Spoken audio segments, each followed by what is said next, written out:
Hello friends, welcome two GB study classes. आज हम लोग पॉलिटी में संघ की कार्यपालिका स्टार्ट करेंगे।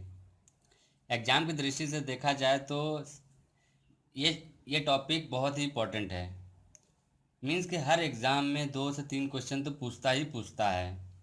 तो ये सबसे पहले हम लोग यही टॉपिक स्टार्ट करेंगे। और स्टार्ट कर यहाँ संघ की कार्यपालिका में पहले हम लोग क्या पढ़ेंगे कि राष्ट्रपति, उसका बाद उपराष्ट्रपति, मंत्रिपरिषद, मान्यवादी, कैग। आप लोग कोई भी एग्जाम दिए होंगे, देखते होंगे कि उसमें कभी राष्ट्रपति से क्वेश्चन आता है, कभी उपराष्ट्रपति से आता है, कभी मंत्रिपरिषद से आता है। तो एग्जाम की दृष्टि से देखा जाए तो हर एग्जाम में 1 या 2 या 3 क्वेश्चन तो पूछता ही पूछता है। तो सबसे पहले हम लोग ये टॉपिक कवर करेंगे। आफ्टर दैट हम लोग इसके इसके बाद का जो टॉपिक होता है वो स्टार्ट करेंगे। ठीक है, तो आइए स्टार्ट करते हैं। सबसे पहले हम लोग पढ़ेंगे संघ की कार्यपालिका शक्ति। जो संघ की कार्यपालिका शक्ति होता है, इसे हम लोग केंद्र सरकार के अंतर्गत में देखा जाता है। ठीक है, ये इसको पांच पांच भागों में डिवाइड किया गया है। जैसे एक राष्ट्रपति, जो आर्टिकल 52 में लिया गया है। उपराष्ट्रपति आर्टिकल 63 में है। मंत्रिपरिषद आर्टिकल 74, महान्यायवादी आर्टिकल 76 एंड कैग आर्टिकल 148 है।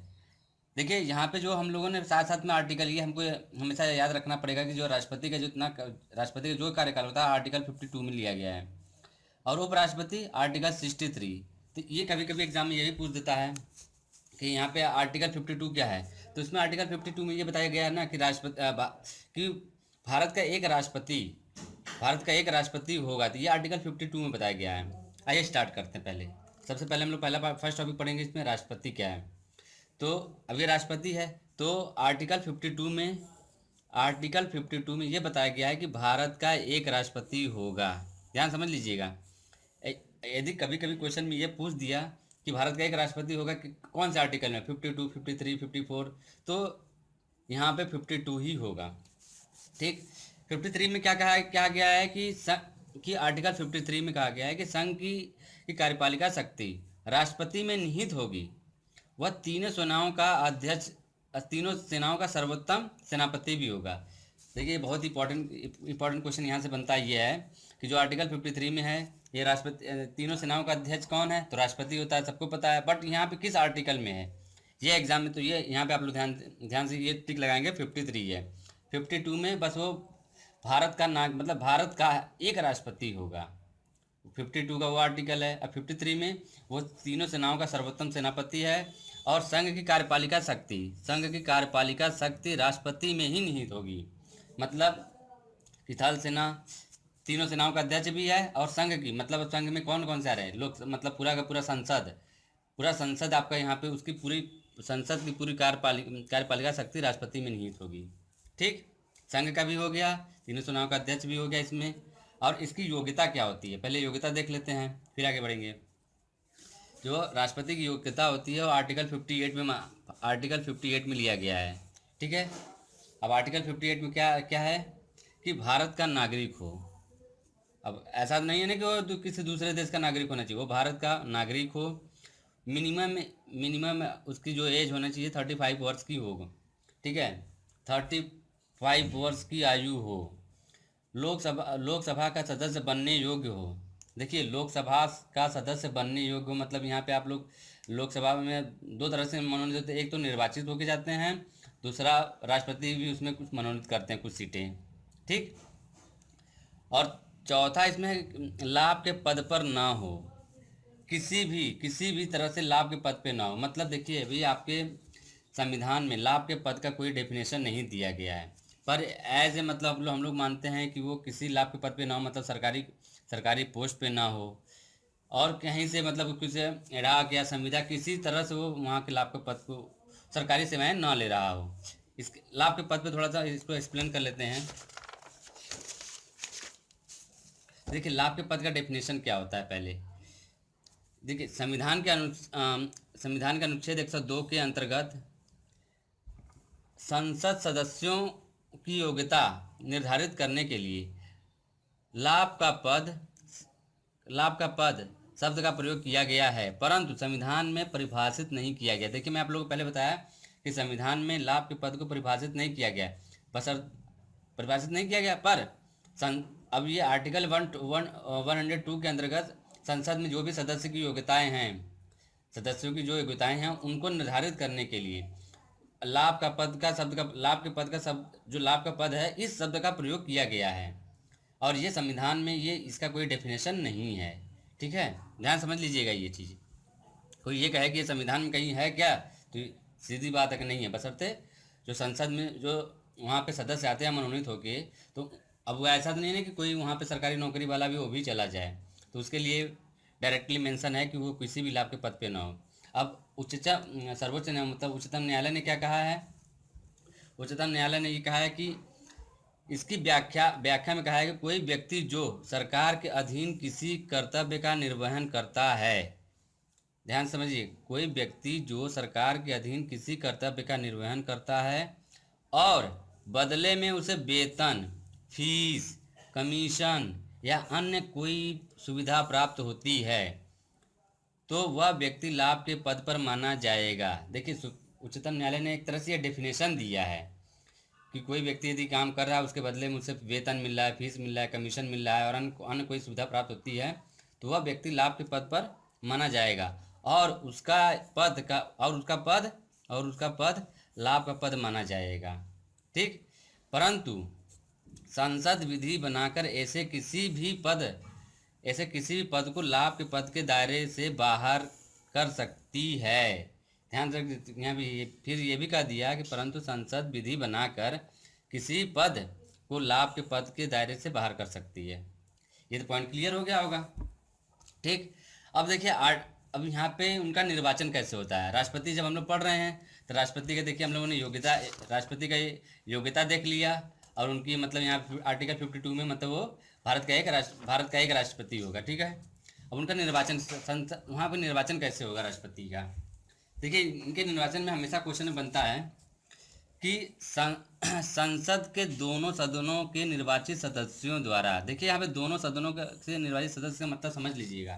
संसद में जो लोकसभा हो या राज्यसभा हो, जो तो सदस्य निर्वाचित होते हैं उसमें कुछ सदस्य मनोनीत भी होते हैं। तो जो मनोनीत वाले सदस्य हैं ना, वो निर्वाचन में शामिल नहीं होते हैं। ध्यान समझ लीजिएगा, जो संसद दोनों सदनों के निर्वाचित सदस्यों द्वारा ये मनोनीत इसमें नहीं आएंगे, क्योंकि मनोनीत रहे तो वो तो राष्ट्रपति मनोनीत करता है और मान लीजिए दोबारा के लिए हम लोग खड़े जाएंगे तो वो उन्हीं का कैंडिडेट है, उनको वोट दे देगा, इसलिए मनोनीत सदस्यों को नहीं लिया जाता इसमें। ठीक, तो अब यहाँ पे इसमें कहा गया है कि राज्य के विधानसभा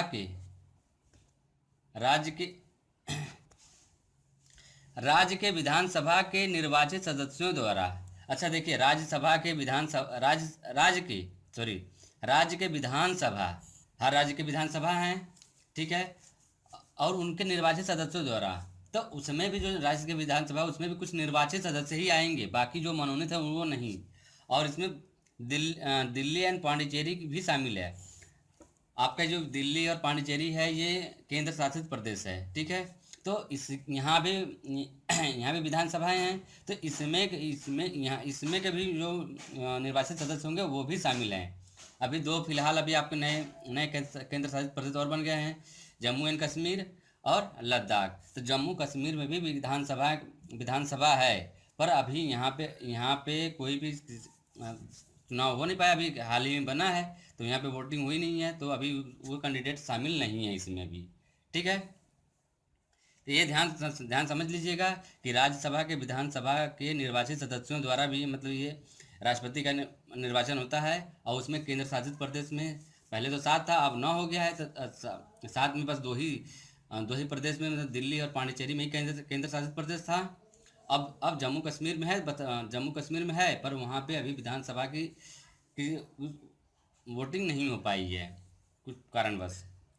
थर्ड पॉइंट इसमें क्या बनता है कि अनुपालिक प्रतिनिधित्व की एकल संक्रमणीय मत प्रणाली द्वारा अप्रत्यक्ष विधि द्वारा, मतलब अनुपालिक प्रतिनिधित्व की एकल संक्रमणीय मत प्रणाली के द्वारा। ठीक है, तो ये 3 पॉइंट आप लोग को याद रखना है। संसद के दोनों सदनों को निर्वाचित सदस्यों द्वारा, राज्य के विधानसभा के निर्वाचित सदस्यों द्वारा, अनुपालिक प्रतिनिधित्व की एकल संक्रमणीय मत प्रणाली द्वारा। ठीक है, अच्छा, इनका कार्यकाल क्या क्या है, देख लीजिए इनका कार्यकाल। ये कार्यकाल इनका आर्टिकल 56 में आएगा।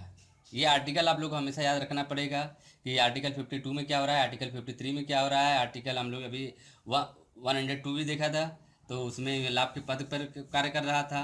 ठीक है, अभी हम लोगों ने इनका निर्वाचन देखा था, तो निर्वाचन में देखिए यहाँ पे हम लोगों ने निर्वाचन के लिए आर्टिकल हम लोगों ने अब आर्टिकल आर्टिकल 56 में क्या होता है, आर्टिकल 56 मतलब इनका कार्यकाल देखा जाता है कि इनके इनके कार्यकाल क्या क्या है। सबसे पहले इनका कार्यकाल में ये देखिए कि जिस दिन से शपथ ग्रहण करते हैं, शपथ ग्रहण की तारीख से 5 वर्ष तक, मतलब उन्होंने आज शपथ ग्रहण किया तो आज से उनका तारीख क्या हो जाएगा, 5 वर्ष तक रहेगा।